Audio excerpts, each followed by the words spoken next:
During September 11, I was actually in California on a visit, and when I went back to Hawaii, to Waikiki, I was surprised how it became like a ghost town. Tourists stopped coming there. It was amazing. I never seen anything like that. Now, September 11, the aftermath, the recession didn't really affect me because I wasn't actually working in the travel industry.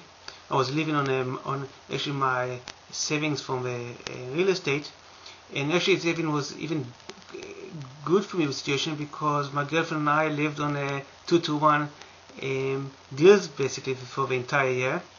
No lines, everything is empty, so it was convenience for me. But it wasn't the right thing. I didn't understand how come now the people allow this to happen, because I'm from Israel and I'm used to terror attack, and we always get up on our feet quick. So because of it, I started developing a program to help the travel industry after crisis. In the beginning it was after terror attack, but later it became after any crisis, because I offered it a few years later after Hurricane Katrina. And the idea was just to get the people to work together to overcome crisis, to get the travel industry, in this case, to back to normal as fast and as strong as possible. And I felt that this project was the easiest thing in the world. I never imagined it would be so difficult, and it became a struggle for me. From the beginning, people warned me that the government doesn't care, which was very hard for me to accept. And I was insistent that the government should and must care, because I was a bit for the American government. And I tried for 6 years to fight and get the American government to do something with it. And really, I just was banging my head in the wall. Nothing happened. And it was really heartbreaking. But eventually, I took the suggestion of many people that told me that I have to do it with a non-profit organization.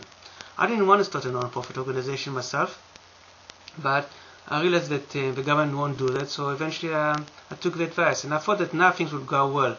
I even left Hawaii and came to California in September 2007 in order to establish a non-profit, and I had a very positive feeling, because everybody told me that you can have non-profit and people would help you and people would support you in that. So I was very positive. I finally decided to bypass the government, and then I came and I was looking for directors. I didn't know much about non-profit, I have to admit. I knew very little. I didn't want to get even involved with the miscellaneous of non-profit. My issue was the ideas. And I felt that I'm doing the third or fourth most important thing in America, so I was sure that I'm going to get directors. And I wanted the directors to take care of the miscellaneous. So that was my attitude. And apparently I came here, I got the non-profit by October, and then I made few weeks of phone calls, and nothing happened. And I had few safety nets, which I believe were safety nets, and they all broke within few days. And that was the unions of the flight attendants and pilots. They didn't want to touch the program. The Jewish community, they didn't want to touch the program, and the Israelis, and they didn't want to touch the program. And that was really starting to be scary. But also, I wonder why. Well, what's so? I mean, it seems like everybody was against this project. Now, I have to say something very important. When I started working on this project, I didn't realize we were enemies to this project.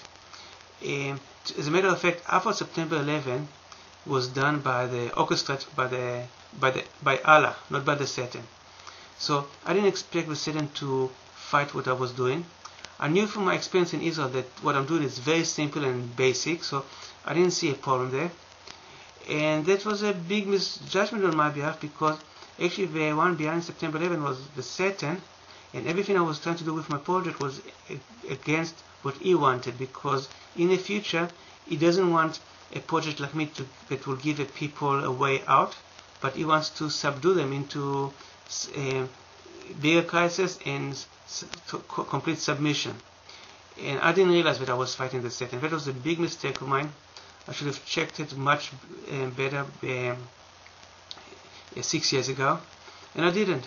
And I'm paying a big price for that. But I know for sure that my project would have worked with the people who chose it, it might work. I mean, people have to trust it and believe in it and act on it. Otherwise, it's just ideas. But the Certain Definitely is going to give a big fight about it. And by November 2007, it was finally, I decided I have to check what's going on. Now, my opinion was always that whatever I will do, the Satan will always hate it because I understand the creation story. And he always wanted to, and he hates me because of it. That's I've always thought. So everything I do, regardless if it's spiritual reasons or not, the Satan would hate me. So my struggle with this project, I always assumed that's the reason. I didn't realize that he actually against the project itself. So came November 2007 and finally decided to take a time and see what's going on.